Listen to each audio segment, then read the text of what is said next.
Hi hello friends. Big boss season 9ஓட ஃபேன்ஸை வந்து ஒரு அதிர்ச்சியில் ஆழ்த்துற மாதிரி ஒரு விஷயம் வந்து நடந்திருக்கு. அது என்னன்னு சொல்லிட்டு பார்த்தீங்கன்னா, பிக் பாஸ் சீசன் 9ஓட கண்டஸ்டன்ஸான கனி வந்து சாண்ட்ராவை பொழந்து எடுத்திருக்கிறாங்க. அது என்னங்கிறத பற்றி தான் இந்த வீடியோவில் நம்ம டீட்டெயிலாக பார்க்க போகிறோம். வீடியோக்குள்ளே போகிறதுக்கு முன்னாடி நீங்கள் நம்ம சேனலுக்கு புதியவராக இருந்தால் மறக்காமல் நம்ம சேனலை சப்ஸ்கிரைப் பண்ணி ஃபாலோ பண்ணிக்கோங்க. வாங்க வீடியோக்குள்ளே போகலாம்.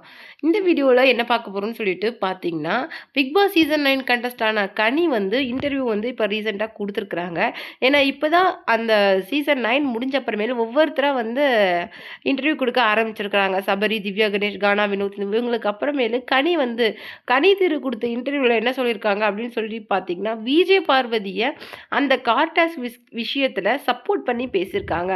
அவங்க ஏன் திடீர்னு இந்த விஷயத்தில் சப்போர்ட் பண்ணி பேசணும் அப்படிங்கிற ஒரு கேள்வி நமக்கு வருது. அதுக்கு முன்னாடி கனி திரு வந்து நிறைய விஷயங்கள்ல விஜய் பார்வதிக்கு ஆப்போசிட்டாக நடந்திருக்கிறாங்க. ஏன்னா அப்போ வந்து விஜய் பார்வதியும் சாண்ட்ராவும் நல்ல ஃப்ரெண்ட்ஸாக இருந்திருப்பாங்க. அப்போ வந்து ஒரு கட்டத்தில் சாண்ட்ராவும் கனி எவிக்ட் ஆகிற அந்த நிலமையில கனி எவிக்ட் ஆகி போயிடுவாங்க, சாண்ட்ரா சேஃப் ஆயிடுவாங்க. அப்போ வந்து விஜய் பார்வதி ரொம்ப சந்தோஷப்பட்டு சாண்ட்ராவை கட்டி பிடிப்பாங்க. அப்போ கனி திரு வந்து வெளியில் வந்து விஜய்ஸ் கிட்ட இருக்கும்போது என்ன சொல்லியிருப்பாங்க, நீங்கள் நடிக்காதீங்க பாரு அப்படின்னு வந்து ஓப்பனாக சொல்லியிருப்பாங்க. அதே கனி வந்து விஜய் பார்வதியோட முதல் எதிரியான அந்த கனி வந்து என்ன பண்ணியிருப்பாங்க அப்படின்னு சொல்லிட்டு பார்த்தீங்கன்னா, மறுபடியும்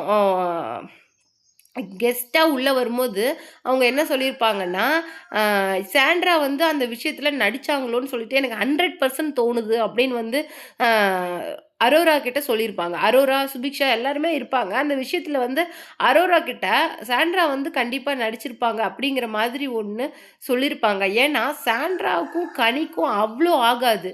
சாண்ட்ரா வந்து என்னுடைய குழந்தைங்கள யூஸ் பண்ணி நீங்கள் கேம் விளையாடுறீங்களா அப்படிங்கிற ஒரு கொஷினும் வந்து கனி மேலே கேட்டிருப்பாங்க. அதோட கனியோட குழந்தைங்களையும் அவங்க வந்து பாடி ஷேம் பண்ணியிருப்பாங்க.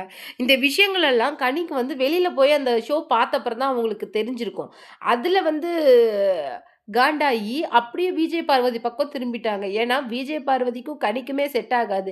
இந்த அம்மா ஏன்டா திடீர்னு விஜய் பார்வதிக்கு சப்போர்ட் பண்ணுது அப்படின்னு சொல்லிட்டு பார்த்தீங்கன்னா, எதிர்த்தாப்புல இருக்கிறது சாண்ட்ரா அப்படிங்கிற ஒரே காரணத்தினால தான் இன்னைக்கு வந்து கார்டாஸ்க்ல சாண்ட்ராக்கு ஆப்போசிட்டா விஜய் பார்வதி மேல சப்போர்ட் பண்றாங்க. இதே கனி வந்து அவங்க எவிக்ட் ஆயி குடுத்த ஃபர்ஸ்ட் இன்டர்வியூல என்ன சொல்லியிருப்பாங்க அப்படின்னா, நம்ம வாழ்க்கையிலே ஒரு பெர்சன விட்டு தள்ளி இருக்கணும், இவங்க நமக்கு செட் ஆக மாட்டாங்க அப்படின்னு நம்ம நெனச்சோம்னா, அது வந்து விஜய் பார்வதி மாரி ஆளுங்க தான் அப்படின்னே ஃப்ராங்கா சொல்லியிருப்பாங்க.